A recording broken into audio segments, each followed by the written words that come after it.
What I'm sharing in this video isn't my normal essayistic take on an album or a film.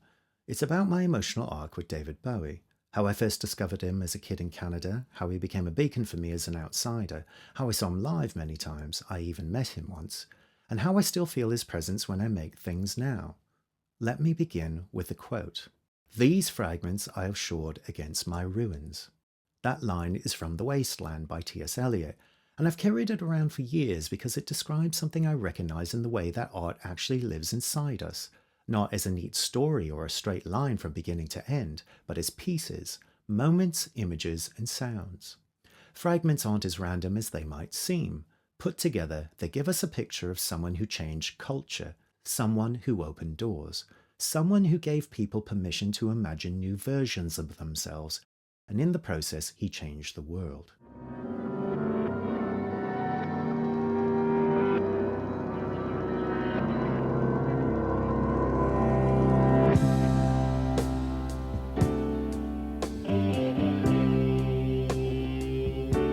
My relationship with Bowie started early. By the time I was about 8, he was already a part of my sonic world.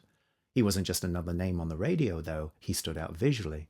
Strange, magnetic, impossible to ignore. My dad gave me my first adult record, Ashes to Ashes, in 1980. I'm English-Canadian, and we happened to be in the UK when it went to #1. I'd been leaving the radio on all day just in the hopes of hearing it. My dad hated having listened to adverts, so he bought me my own copy of the 7-inch. And when he gave me that single, it felt like a doorway opened. The song itself is unsettling in the best way.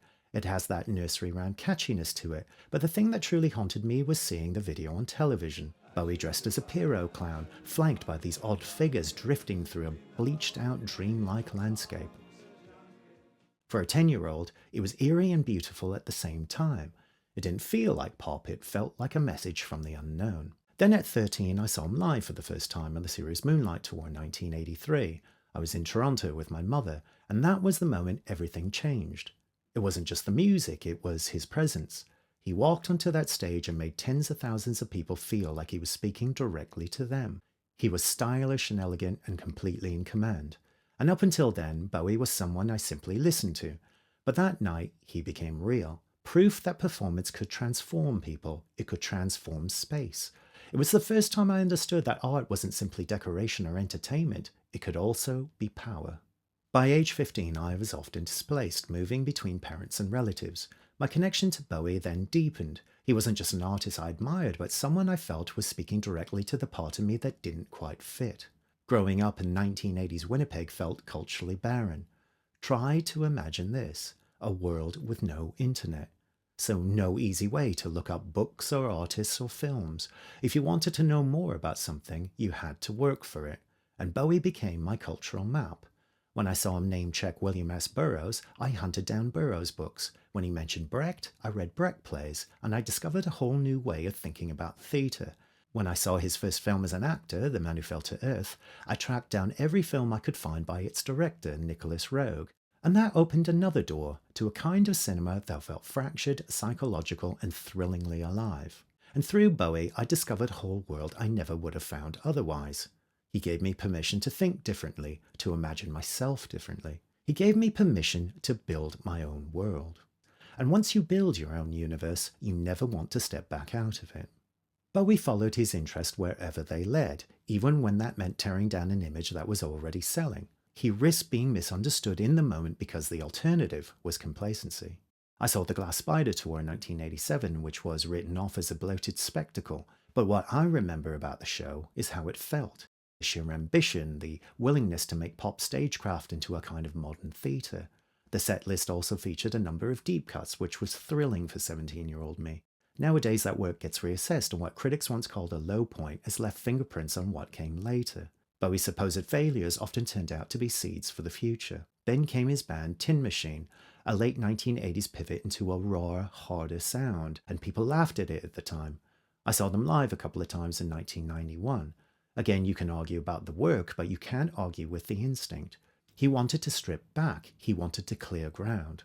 Listening now, you can hear how that abrasion sits closer to the alternative rock world that dominated the 1990s music scene than most people wanted to admit back then.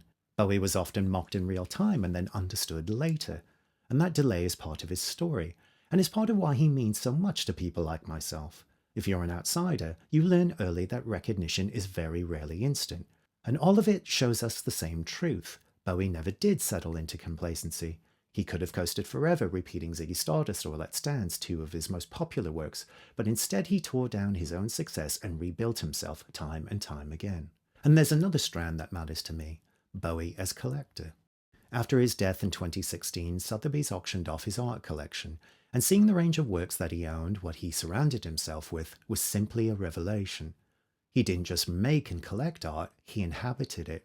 Painting, design, books, sculpture. His taste wasn't a polite hobby, it was pragmatic. He fed himself inputs and built an environment that kept him inspired. Collecting was part of the process of creation. And that's a big part of what I take from him now, and it fits the spirit of my two YouTube channels. Bowie taught me that a text like a record or a film isn't just sound and vision. It's a whole network of references, textures, images, and ideas. In short, it's a world. And what you absorb and what you choose to keep close, it helps to define you. I met him once in December of 1999, not long after I first moved to London. I got the chance to speak to him more than once, and I gave him my demo tape. When I asked if he'd take it, he said sure, and he slipped the cassette into his coat pocket. Now, I'll never know for sure if he listened, but at least he didn't brush me off. He was personable, charming, and wickedly funny. And that moment told me something important, not about celebrity, but about temperament. His commercial and critical stock wasn't high in that period, at least not compared to the myths that people built later around him, but he still carried himself with ease. He still had curiosity, he still had humour, he was still himself. Throughout the 1980s and 1990s, critics often dismissed his latest work, the benchmark being Scary Monsters from 1980, and every album afterwards was measured by its standard. By 2002, however, he was starting to climb back into their good graces, but in 2004, after suffering a heart attack while on tour, he disappeared. No album would follow for nearly a decade afterwards, and he never toured again. And it was in that silence that his reputation grew into what it is now. Finally, people, including the critics, realized just how much he'd mattered all along, and they marveled at the full shape of his back catalogue. When he returned with The Next Day, an album recorded in secret and released in 2013, it was clear he could still be ahead of the curve. The surprise drop on January the 8th of the first single, Where Are We Now, became worldwide news. Then Black Star arrived on January the 8th, 2016, and 2 days later, he was gone. Even his death felt curated, shaped and turned into a final gesture. And people argue about whether that's beautiful or unsettling. Appropriately for Bowie, I think it's both.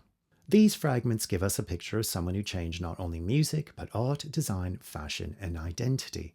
It's also important to remember that he kept going through years of rejection from his recording debut in 1964 onwards. Even after his first hit single, Space Oddity, in 1969, he was seen as a novelty act, and he had to persist and reinvent. And he finally broke through in 1972 with his seminal album, The Rise and Fall of Ziggy Stardust and the Spiders from Mars.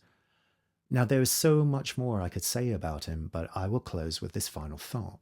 The month after he died, I had the Black Star logo tattooed on my left arm. I made one change, though. I replaced the stark 5-pointed Black Star from the album cover, which to me suggested death, with the 8-pointed Star of Bethlehem that appears in the album artwork next to the song Lazarus, which ended up being the last single Bowie released in his lifetime. For me, that star signifies his guiding light status. That's how I saw him when I was a kid in Winnipeg, and that's how I still see him now. I don't think about a neat timeline, I think about fragments, pieces of sound and image that inhabit and furnish my interior decor, and these are the particular fragments I shore against my own ruins.